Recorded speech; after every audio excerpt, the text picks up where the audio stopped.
Hello. Hello. Ready for Do more?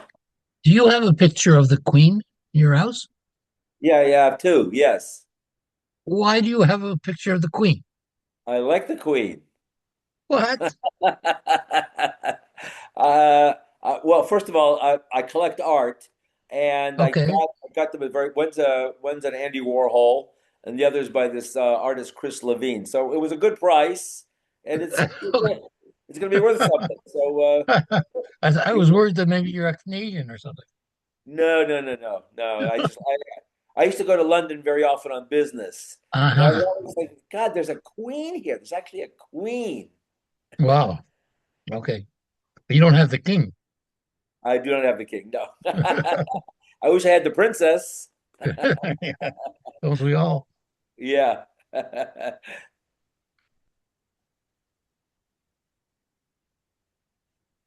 Oh, don't Hello. start. Don't start. Don't don't fall asleep now.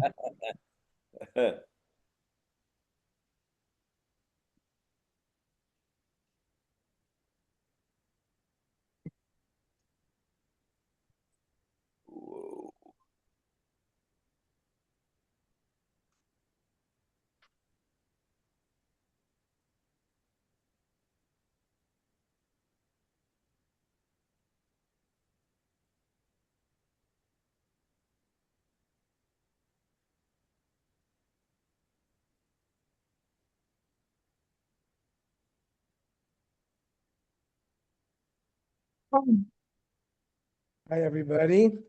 Hello. Okay. Hello.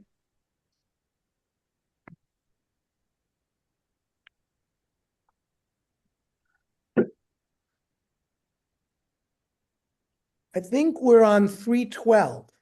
Correct. correct? Yep. Yes.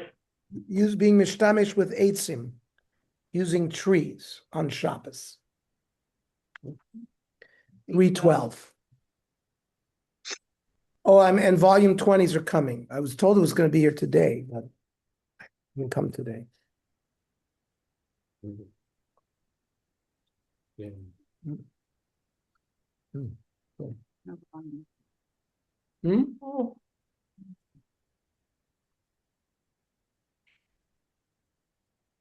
Chazal prohibited because we were dealing smelling fruits, walking on grass, watering plants, dealing with the outdoors. Chazal prohibited any use of trees on Shabbat out of concern that one may detach branches or leaves, thereby violating the malacha of kotzer. The prohibition includes either climbing or leaning on a tree, or even placing objects on a tree on Shabbat. The basic prohibition we find in a Mishnah Masechta Beitza, Eluhen Mishum Shvus. The following are prohibited rabbinically: V'lo olin be'ilan.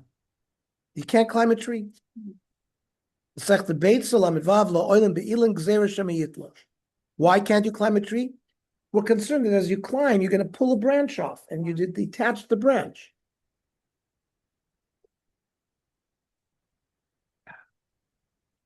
The Gemara Masechta Eruvin quotes a baraisa, which extends this prohibition to other uses of a tree.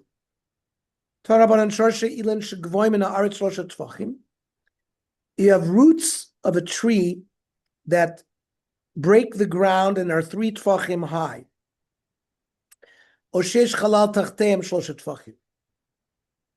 Let's say there is a space below the roots, 3 tfachim.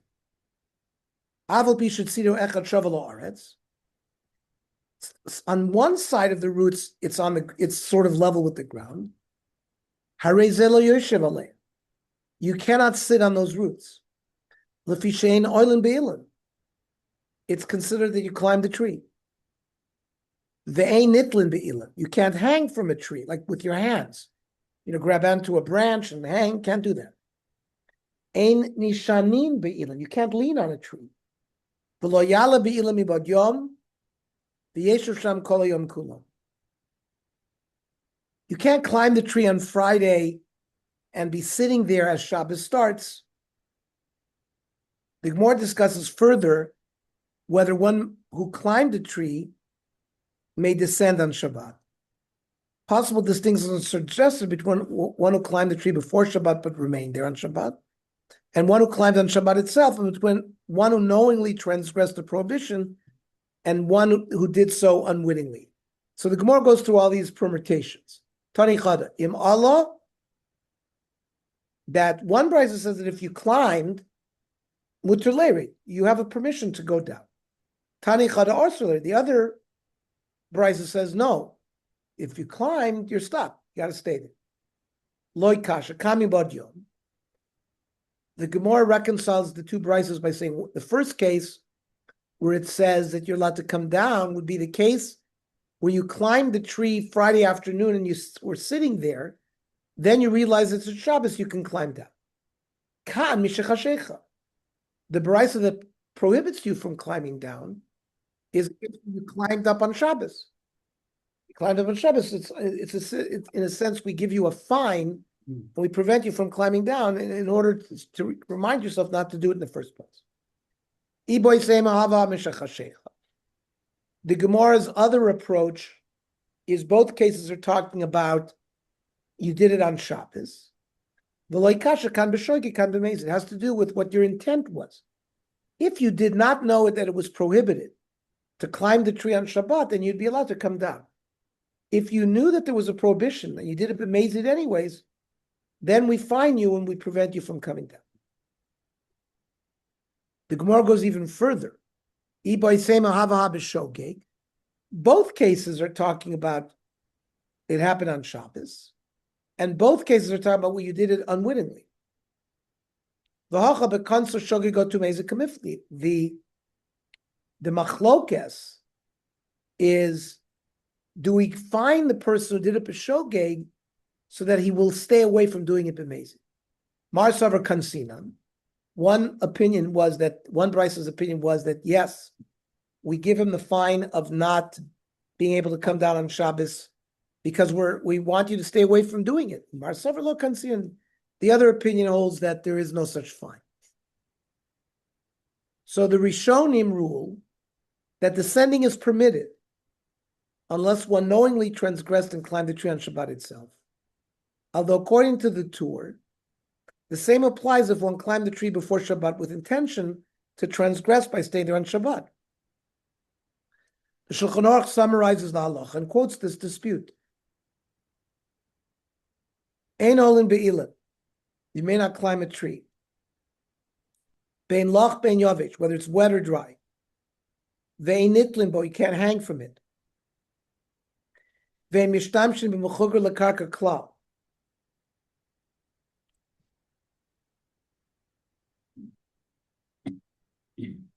Anything that's connected to the ground, like a pole, they don't want you to use because gzeira shemayala v'yitlosh. You're going to climb up and pull something off. All be'ilim b'Shabbos. If you climb the tree on Shabbos, b'shogeg mutter leirei. If you did it unwittingly, you're allowed to come down. But mezid osur leirei. V'malami bod yom. If you climbed Friday afternoon, b'chol gavni mutter leirei b'mishachashecha. If you're still up in the tree when Shabbos comes, everyone agrees you can come down. However, that's if he had in mind when he climbed the tree Friday afternoon that he was going to come down before Shabbos. But if his intent was to climb up the tree and stay there on Shabbos, he's not allowed to come down. Because he knew it's prohibited.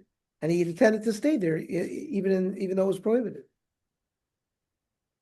The Ramah clarifies that removing an object from a tree is prohibited on Shabbos, even if it was placed there before Shabbat. He adds that the entire prohibition does not apply to soft reeds, even if they are attached to the ground. Daf Doc sha'ala sham. Aval hiniach sham chafetz b'ad yom. You're not allowed to. The leniency to climb down is if you actually climb the tree. Let's say Friday afternoon you place something in the tree. You can't take it out of the tree on Shabbos. That's a tree. But if it's a soft reed, you can use it. You can touch it. It's not a prohibition to touch that.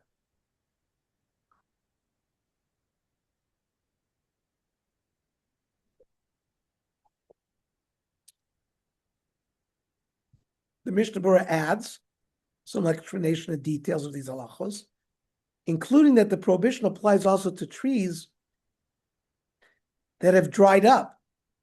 And there's a prohibition leaning and to placing items on a tree. The Mishnah Berurah quotes the Shochrach ben Yavish, Afilum kvar nisyavish lagamri, even though the tree is completely dried up. She'ein bo shum lachluchit, there's no moisture at all, klal.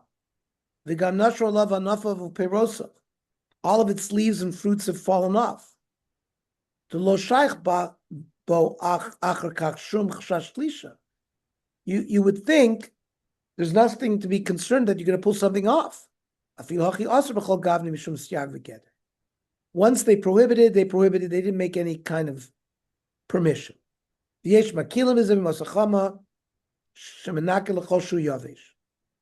Some say that it's permitted for a dry tree that's lost all of its branches and leaves. Everyone knows that it's dry, so it's not a problem. Ein nitlin, you can't hang from a tree, but you can't lean on it. You can't place an object on a tree, or to take something off the tree, or to tie an animal to a tree.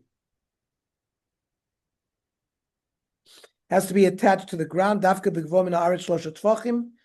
at least 3 tvachim above the ground. And you may not remove something asr litlo. You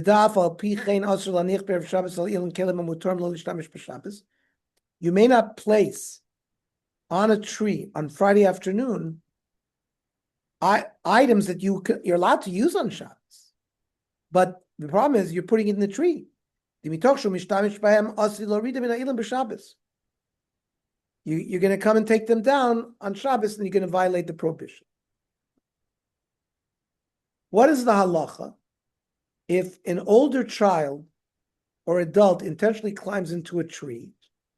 They're aware that it's prohibited to do so on Shabbat, and then wishes to come down. Is there any way to permit him to descend despite the prohibition?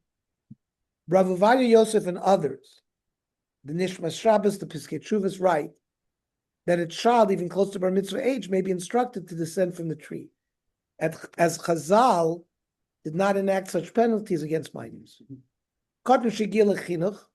A child close to bar mitzvah, he knows it's prohibited to climb a tree, but he went ahead anyways. You can tell him to come down. A cotton that's not chayv mitzvahs, the knas doesn't apply by him. Shmir Shabbos Kilchasa quotes Rosh Shlomo Zalman Auerbach suggesting that even with respect to an adult, although climbing down from the tree is prohibited, jumping down in one action may be permitted. Shomati Ma'aragon Rosh Shlomo Zalman Auerbach. The Mekevan Shebe'erevin Daf Kuf Omid Aleph. Mazbir Rashi B'dibra Maschul Im Allah. The Chol Derech Yiridaso Mishtamish B'Mechuber. If climbing down, he's using the tree, Afshar, to increase Achas Yamutu Likfotz Milan. So maybe with one jump from the tree to the ground, that could be permitted. Even the Gambi Yeshivato Ilan, who over the Isser, he's violating in this every minute he's sitting in the tree. And now you're telling him not to move from there. Better to jump off.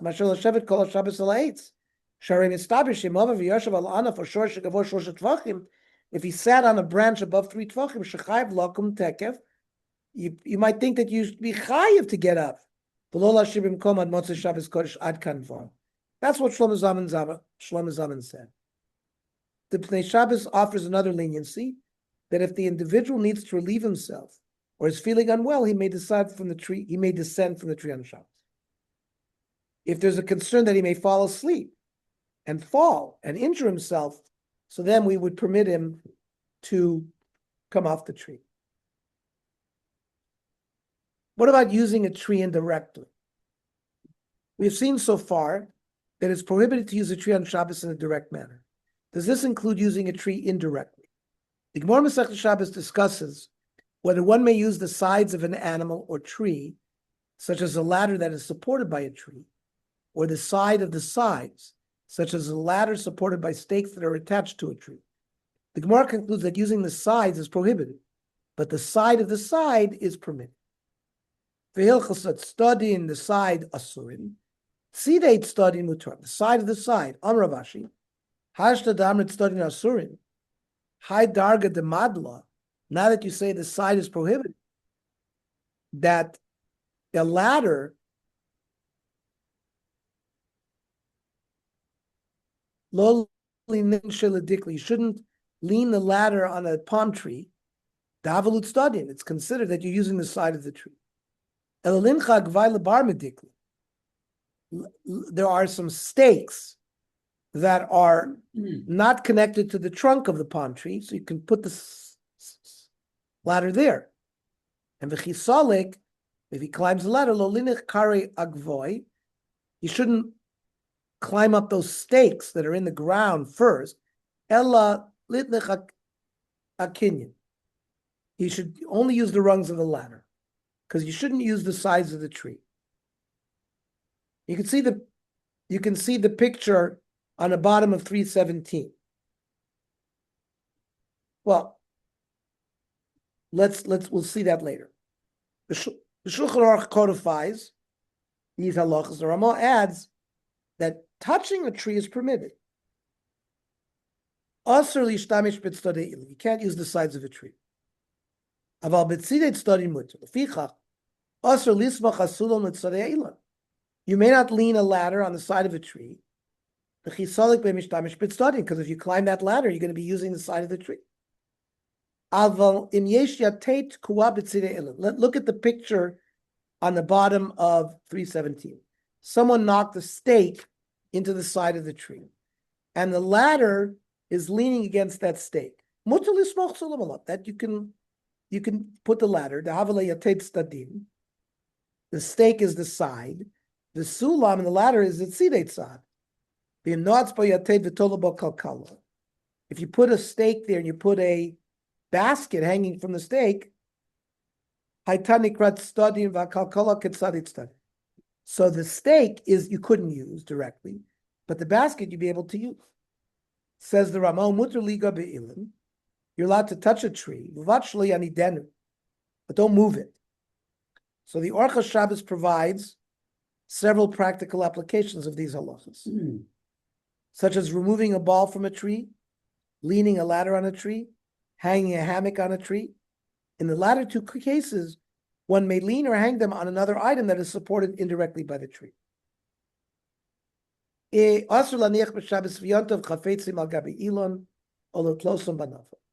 may not put any object in a tree on Shabbos or hang something from its branches.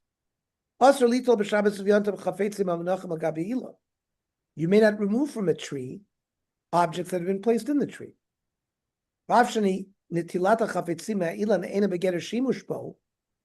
You think that just removing the object, you're not really using the tree.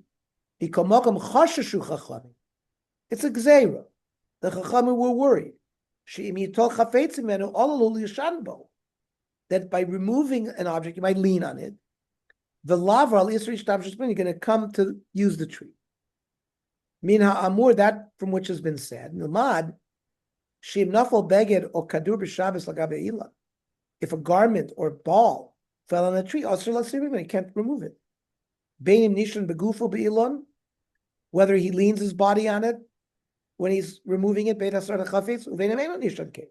Shum se'etzem asar l'chafetz men asur. The actual removal of the item from the tree is prohibited. Even Erev Shabbos, you may not put items in a tree. We're concerned you're going to remove it on Shabbos.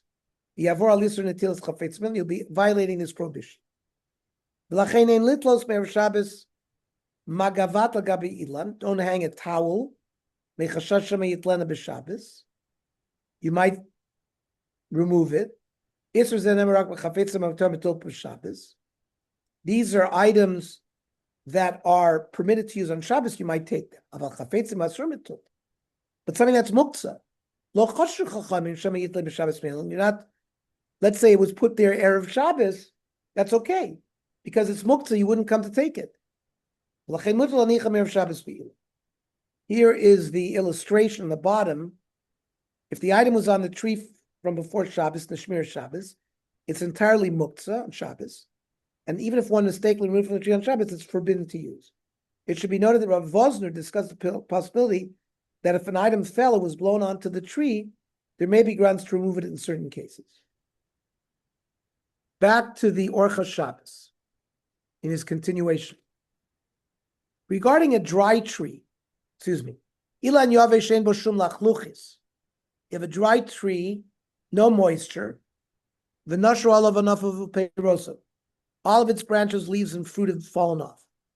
Ve'ein bo chashash tlisha, and therefore there's no concern that you're going to pull anything off the tree. Mikol makom asur lalis bo lishtamish bo k'shai lonis. You may not use it. Kshem shasur lishtamish begufot shalilan, just like you can't use the trunk of the tree. Kein asur lishtamish b'tzadei ilan, the sides of it. Danu b'dvarman itfalim le'ilan, things that are secondary to the tree. Lachein asur litlos beged b'Shabbos b'mesamer hanoutz b'ilan. You can't hang a garment on a nail or stake that's been rammed into the tree from Erev Shabbos. You can't remove the beged. You can't climb a ladder that is leaning on a tree. If you have a clothesline and the string is tied to the tree, you can't hang any clothes on it.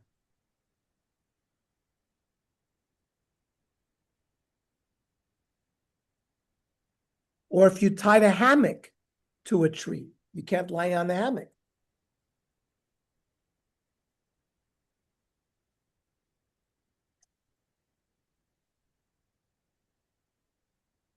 Mutter lishtamish b'tzidei study, but the side of the side, like we showed, if you leaned a ladder on that stake that was driven into the tree,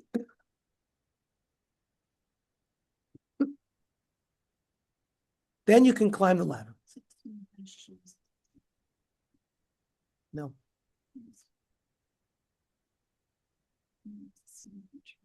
Susie asked me, one of our kids had a swing hanging from a tree.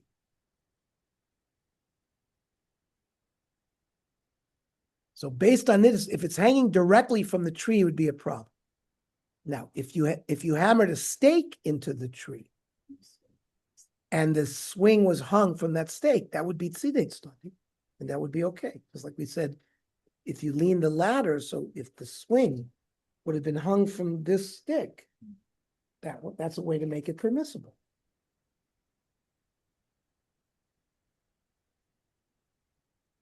So if you hang your clothesline and you tie it to a stake that is driven into the tree,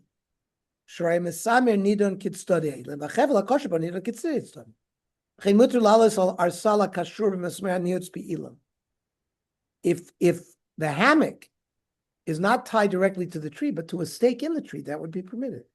You could go up a ladder.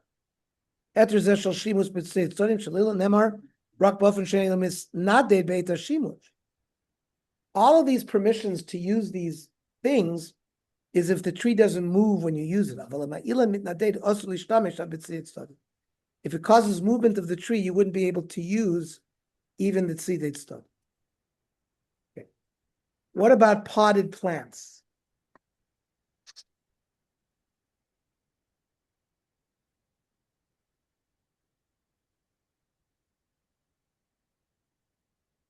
We already seen above that detaching anything that grows from the ground is prohibited on Shabbos under Kotzer. A Mishnah in Masechta Shabbos, the Tanoim dispute whether detaching something that grows in a perforated plant pot is included in this malacha on a biblical level. We're talking about a flower pot that has a hole in it on the bottom and it's connected to the ground. If it's got a hole in it, it's considered as if the plant in the pot is connected to the ground. And therefore, if you pull something off of the potted plant, you'd be chayiv for kotzer. But the she'ena nokov potter, if the flower pot didn't have a hole in it on the bottom, and you pulled something, you would not be chayiv a kores. Potter means you're not chayiv kores, doesn't allow you to do it. Rav Shimon poiter b'zeh v'zeh. Rav Shimon said even a perforated flower pot, you'd be potter. But the halacha follows the Tanakama, that one who picks from a perforated plant pot on Shabbos violates a biblical malacha. The Rambam explains that a perforated plant pot is considered equivalent to the ground. But if you pulled something from an unperforated pot, you're potter, and they change the makam gidulo. It's not really the place that it grows from. But otzitz nokov b'chdei shorish cotton areu ko ke'eretz vatolish men chayiv. If the hole in the bottom of the pot is the size of a small root, then it's as if the thing was planting in the ground, and you'd be chayiv for pulling it. Now, throughout Hilchos Shabbos, potter implies that even though there's no biblical violation, the action is nevertheless prohibited rabbinically. If so, then in this case as well, it would be forbidden, midrabanan, to detach from an unperforated plant pot on Shabbos. And this is confirmed. Also, little shafil min atfitin enokim. The Shulchan Aruch says you can't pull something from a plant even in a flower pot. The Mishnah Berurah discusses the case of a perforated plant pot and explains further why detaching from a perforated plant pot is a biblical violation. He adds that this applies even if the hole is in the side of the pot, on the same level as the soil in the pot.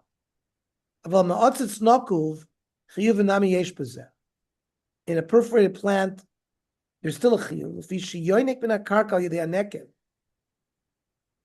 It is deriving nutrients from the ground, from the hole. It gets moisture from that hole. I feel my anekev cotton, even if it's so small, only a hole big enough for one root, which is pachos mikazayis, it would be prohibited. It doesn't have to be in the bottom, even if it's on the side. As long as the hole is even with the dirt that's in the pot. Certainly, if the hole is at the bottom next to the roots, it's certainly prohibited.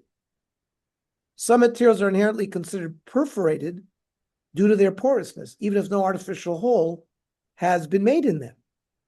The Bir Halacha cites a dispute regarding which materials fall into this category. V'dash t'bechoshet mishpat siman reish beis muvam machloket yeshomim devatzitz eitz. If you have a pot made out of wood, afilu ena nekuva kinekuva damya. Even if it doesn't have a hole, it's considered porous enough that it's considered like a hole. Mishum de eitz mitlachlach the yonek me'akarka. Wood absorbs moisture and it derives nourishment from the ground. V'lo be'ina nekuva. Only a earthenware pot do we actually need, like a clay pot, do we actually need a hole. Some say just the opposite. A clay pot doesn't need any hole because it's porous, just like we know you can't kosher something clay because it absorbs. So the Hilchos Shabbos, the distinction between earthenware and wood pots first appear in the Gemara. Rashi explains that earthenware is porous where wood is not. But Tosfos argues the reverse. So the Hilchos Shabbos says, Mateches mafsekes es hayanik. Metal stops moisture from absorption. Lachein otzit shel mateches. If you have a metal pot, shein bo nekev, without a hole, nidin kein nekev. It's treated as if it's not nekev. Plastic, kashiach, hard plastic, Some say it's like metal. And therefore it doesn't absorb. Some say to be stringent. We don't know for sure to what type of material we should compare it to. To thick plastic sheets. The same doubt.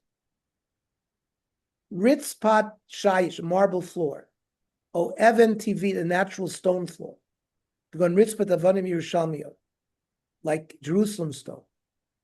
That mafsikin is sayanuka. There is no flow of fluid. Amnam nirashim nikr la'ayin sha even rakav v'sofeges mayim. If we see that the stone absorbs water, then any mafsek is sayanika. Then it doesn't stop the flow of nutrients. It would be a problem. Yitzikas beton, concrete, umeritzpos beton, floors made out of cement. Einan mafsikas sayanuka. They can get wet. Achazoni shor degam meritzpos regilot. Shemaratzrim bahem esabayis, regular house tiles. Also, fluid flows there. They're made from like a powder. Venira duadin rispas karmika, ceramic floor.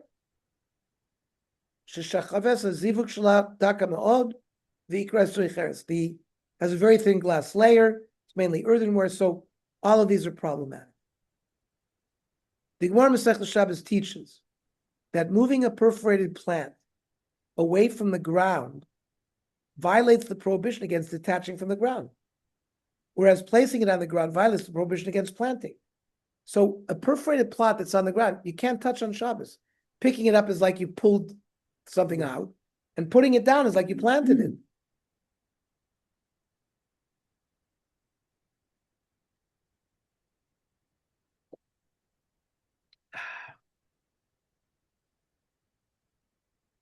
Masechta Shabbos Pe'ala.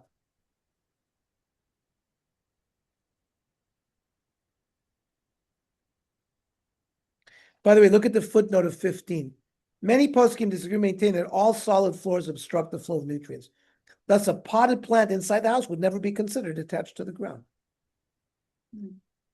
Amar Abaya, parpisa, that's a potted, perforated plant, perforated pot. Oil vasily done, because we're discussing about it. Lema beimils, I'm going to say halach.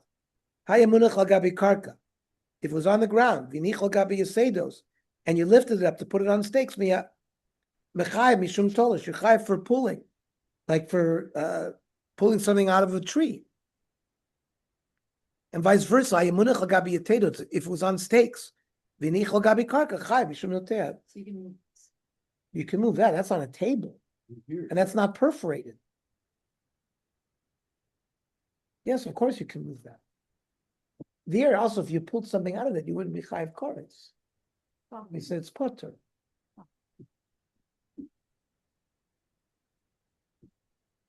Rashi explains that although Gemara uses the language of liability, implying a biblical violation, the language is imprecise. And in fact, moving a plant pot from and to the ground is only rabbinically proven.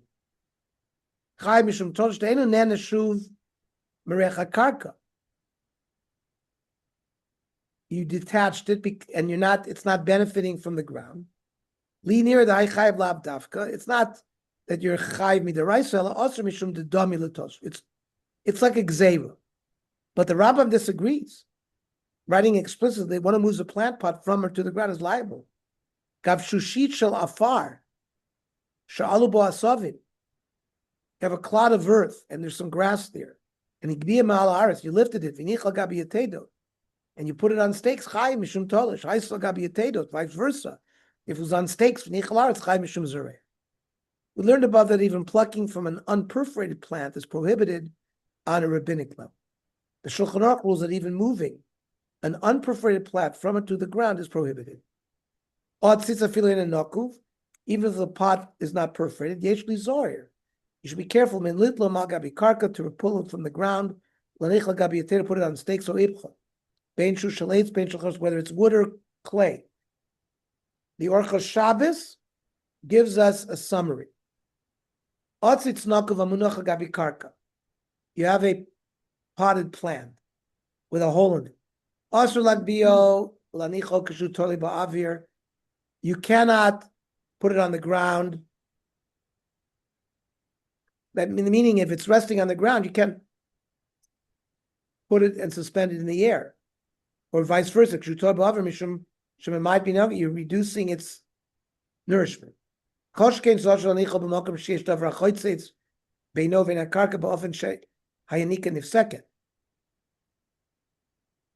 When you place it where something obstructs between it and the ground, such as the flow of nutrients obstructed, that's prohibited. You can't lift a pot that's on the floor, plastic, put it on a piece of plastic, or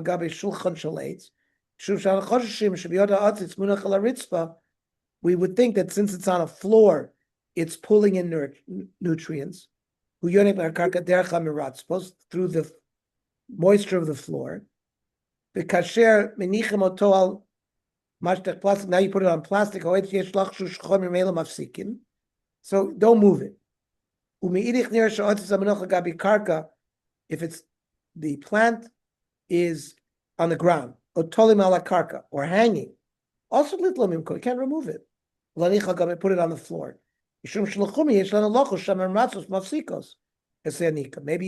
Maybe the floor is preventing absorption.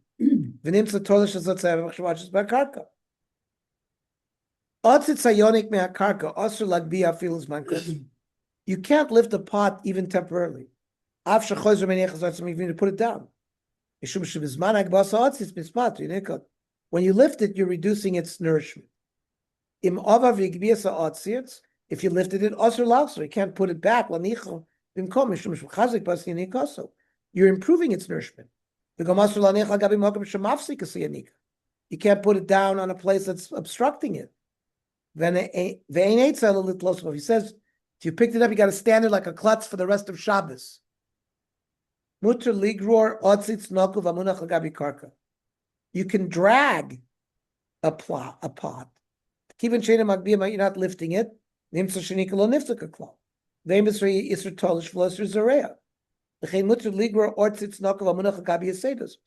can drag a pot that's on stakes. You're not removing, you're not changing its height. Both the Piskei Teshuvos and the 39 Melachos advise not moving any pots on Shabbos to avoid any potential issue. According to many poskim, live plants are muktzah and may not be moved or handled in any case. Some poskim, however, permit the handling of plants where doing so would not improve their growth.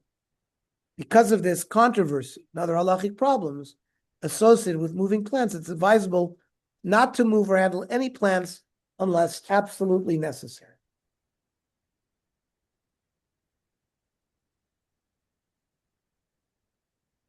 Placing flowers in water. Hang on. This is going to go on.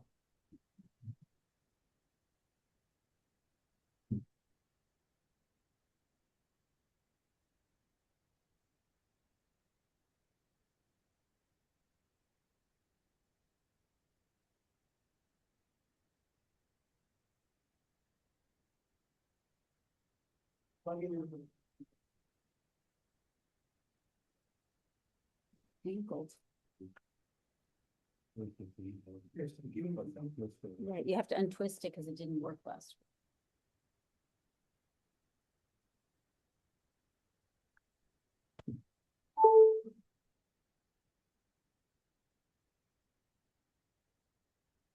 Okay.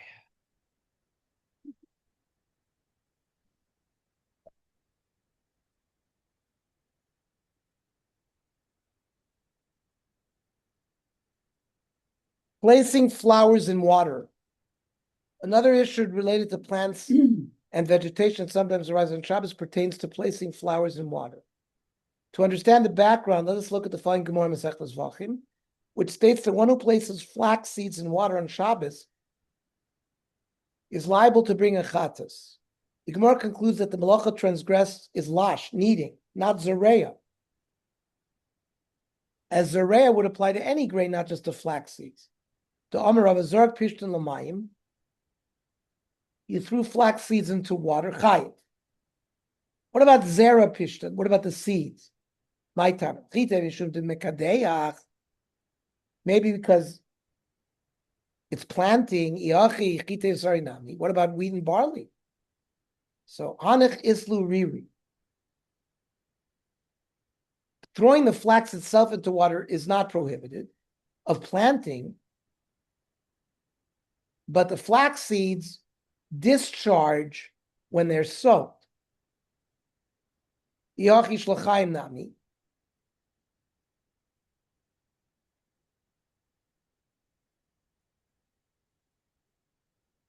Shlachai means watercress, not hides. I don't know what they're talking about, hides. So hasum kavid lisha, because with the flax seeds you need. I have to send Rav Daron. I don't think that was translated properly. The Gemara appears to say that placing wheat or barley grains in water is not biblically prohibited. However, the Rambam writes that soaking wheat or barley in water is a violation of Zoreya. If you throw wheat or barley into water, Areza told us Zoreya. This ruling would appear to run contrary to the Gemara, a difficulty that was raised in the Rambam's lifetime. The Rambam resolved this difficulty in a tshuva, explaining that although no malacha is performed immediately when placing grain in water, leaving the grain to soak for an extended period of time is a violation of the Told of Zoreya. He explains further that facilitating any sprouting is prohibited as a Told of Zoreya, even if the seed will not be able to reach full growth. In this aspect, Zoreya is different than the malach of detaching, which is prohibited only when detaching something from the ground, where it would have been able to grow fully. Says the Tshuvas Rambam, Al ma'amarenu ashor chiti mosa'orim v'chayotz b'mamayim. On my statement that if you soak wheat or barley in water, it's a tolda of zera chayiv. Amar ba'arash kaga. It's a mistake. If you plant it in an unperforated potter, the koshkin shor verich b'zev hiki zeret litlosh. This response was written to Rabbeinu Yosef Umaravi in response to a list written by Rosh Hashiva named Rosh Shmuel Shatz, who disputed some of the Rambam's ruling. He says, "Hu b'kitzur hu lashon hatamid b'gmor zvachim, ta'amar of a zorak zera pishtan l'mayim chayiv." If you threw seeds of flax into water, you're chayiv. Zara pishtan my time. Why? Imishun demakteikach planting afilu chitis orinami. Why? What's wrong? You would be chayiv if you throw wheat and barley, but the Gemara says you're not chayiv for that. Ela mishum lisha. So the seeds has to do with kneading. Kloimar. Imishum tzmicha. So we're worried because they're growing. Rotzulomar sheyigdal v'yin boat. It'll sprout. Lama yichad zera pishta. Why only flax? Kol azroim will do the same thing. All seeds. Im noshu atzhem gadlim arehu zereya. So you'd be chayiv for planting. Mishum kachomar. We're not talking about that he has kavana that they should grow. Ella al divuka, he's trying to stick it together like making flour, and there you're chay mishum lash. That's why I emphasize shora means leaving to soak for a long time. You can't compare it to pulling something out of a pot. That's like you're pulling something from a tree. We're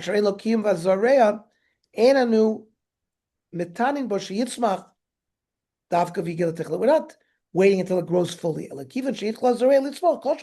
Once there's a little bit of growth, it's already a problem. And the Shulchan Aruch rules like the Rambam. The Ramah adds that similarly placing tree branches in water is prohibited on Shabbos if they have flowers attached that could open up. You soak wheat and barley, or any other seeds in water. It's like a tolda of seeding. The Ramah, you can place tree branches in water on Shabbos. As long as there's no flowers, or blooming. They'll open up from this moisture. To better understand the Ramah's opinion, is reference to Siman 654.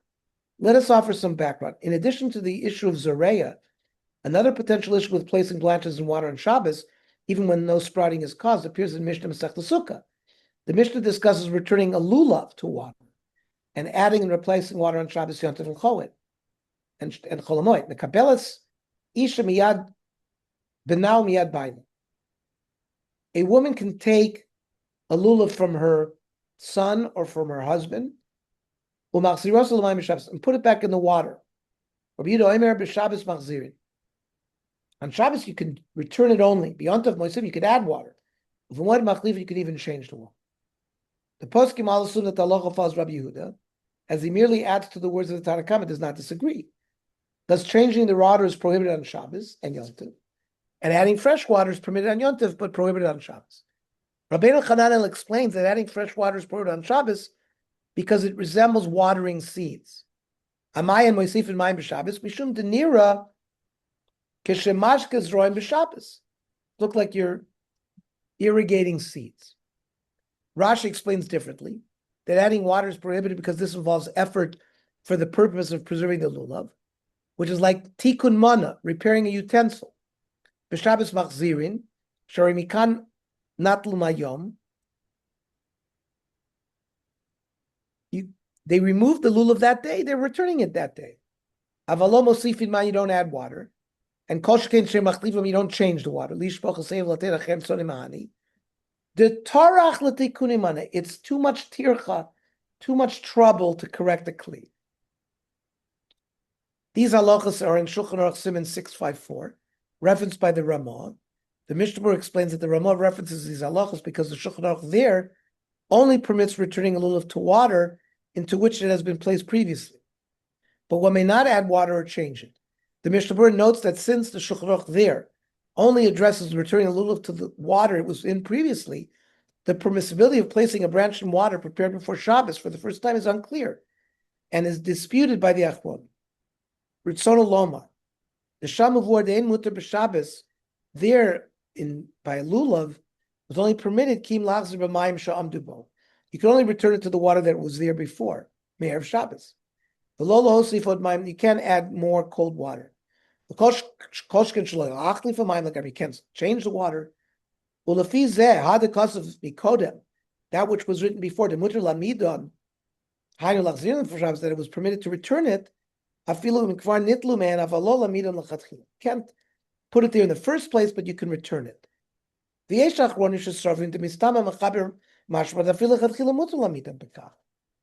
Achronim say that the Shulchan Aruch allows you to put it directly into water in the first place.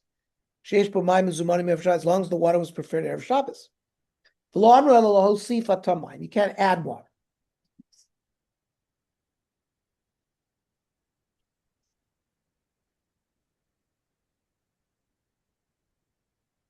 Susie said she thought the lulav was muktzah. The lulav is muktzah on Shabbos.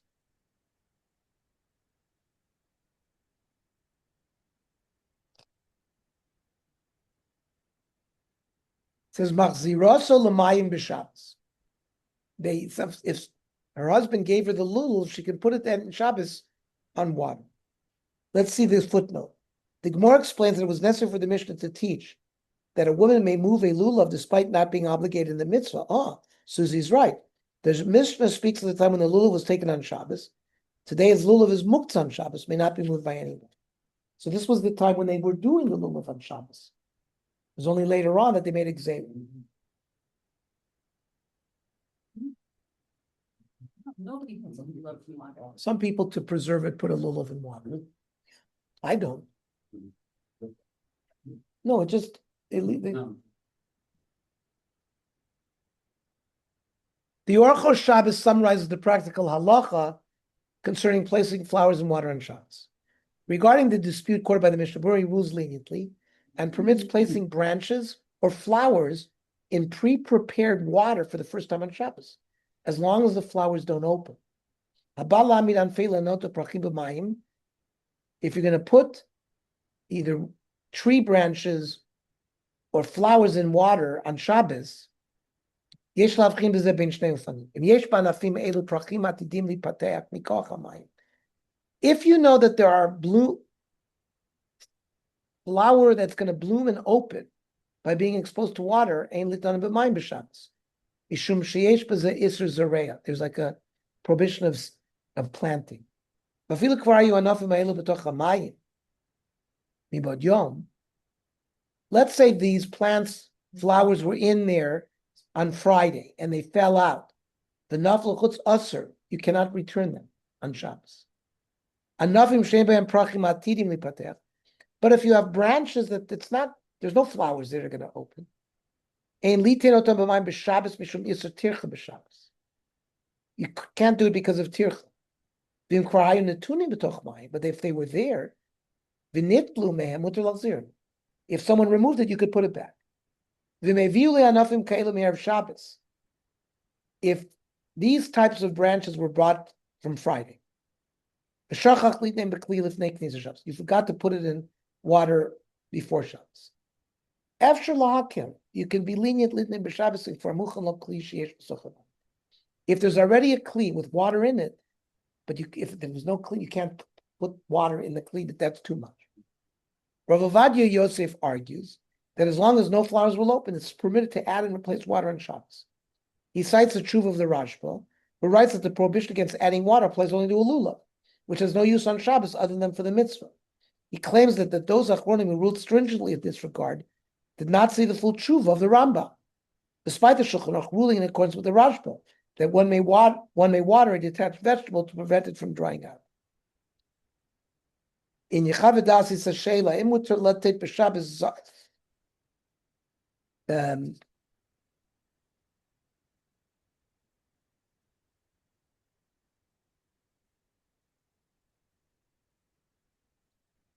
I'm going to read this in English. Is it permitted to place a bunch of flowers or fragrant branches in a vase containing water so they don't dry up? In a tshuva of the Rashba, he was asked regarding a ruling given by one of the colleagues prohibited watering a vegetable detached from the ground so that it should not dry up. The colleague of the Rashba brought a proof from the Mishnah where they only permitted returning a lulav to water on Shabbos. It's only a lulav, but not placing it in water for the first time on Shabbos. The Rashba responded that the words of this colleague do not appear correct, as they only prohibited regarding a lulav, chazal, because it's only appropriate to move it on Shabbos for the purpose of the mitzvah. The halacha would not have permitted moving it even on Yontif. And Yerushalmi in Sukkah there explains that after one has let go of it, after fulfilling its mitzvah, it's muktzah. Therefore, we're talking about a lulav. Therefore, they only permitted moving it and returning to one on Shabbos and adding one on Yontif in order to beautify the mitzvah. But regarding a vegetable which may be eaten on that day, you can water it. So from here we learn a correct and clear distinction. This is Rav Ovadia speaking, that they only prohibited placing a lulav in water for the first time on Shabbos because moving it is not appropriate. But regarding tree branches which were ready from before Shabbat and are permitted for use for smelling them and the like, it's permitted to place them in water for the first time on Shabbos, since moving them is permitted. The Shulchan Aruch rules in accordance with the Rashba that watering and detached vegetables so it should not dry up is permitted on Shabbos. Therefore, it appears that it's also permitted to place water in the vase in order to place fragrant branches in it. And since it is appropriate to smell them, and it is permitted to move them, there's no prohibition against making an effort to bring water, place in a vessel, and place the branches in it so they will not dry up. Just as the Rashba differentiates with good reason. The Prima Godim and the Gra, Rav Shneur Zalman of Ladi were stringent in this regard. And Shvitat Shabbos Mishnah Berurah were also stringent. They hadn't seen the previous words of the Rashba, and they compared the halach of plants to lulav. But once the words of the Rashba have been discovered, it appears that the difference between these halachas is great, and they're not comparable. But again, he does not put regarding flowers and roses whose flowers are closed, and they open water, placing them in a vase containing water for the first time on Shabbos is not appropriate. And even if one removed them on Shabbos in order to smell them, one should not return them to the vase. But if the roses and flowers are already open, placing them in a vase containing water is permitted on Shabbos. One who is stringent regarding roses that have already been opened will get a brach. Let's finish with a machshava. We learned in the Shir that it is forbidden to remove an object placed in a tree on Shabbos. An amazing story is told by Rav Yosef Tzvi Rimon, but Rav Yaakov Yisrael Kanievsky, the Steipler Rav, in connection with his personal sacrifice to observe this halach. Harav ne'elatz liot chayal b'tzava Rusi. Rav Kanievsky was forced to serve as a soldier in the Russian army. One of the Shabbos there was snow. They were given a special, like a fur coat. With the coat, they could tolerate, the guard duty. When the Rav came to the place where we had to do the Shmirah, the previous guard had left. The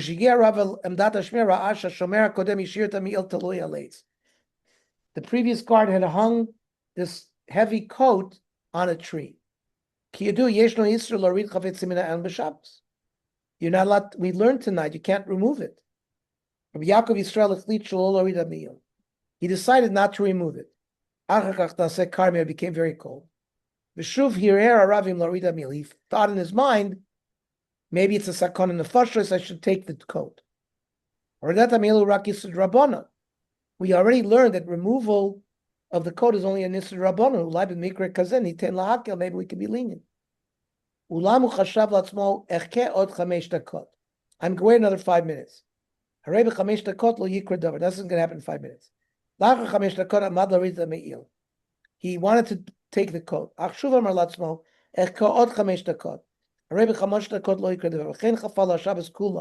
All of Shabbos went by, but Rav lo harid me'il min ha'etz.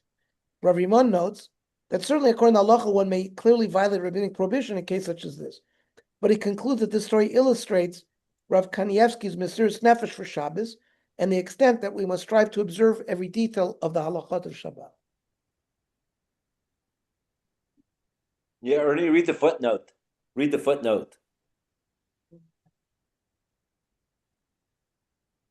In fact, it is reported that due to this incident, Rav Kanievsky became hard of hearing for his entire life. Had he realized that, perhaps he would have removed the coat. Interesting. Questions, comments, or Hera wrote.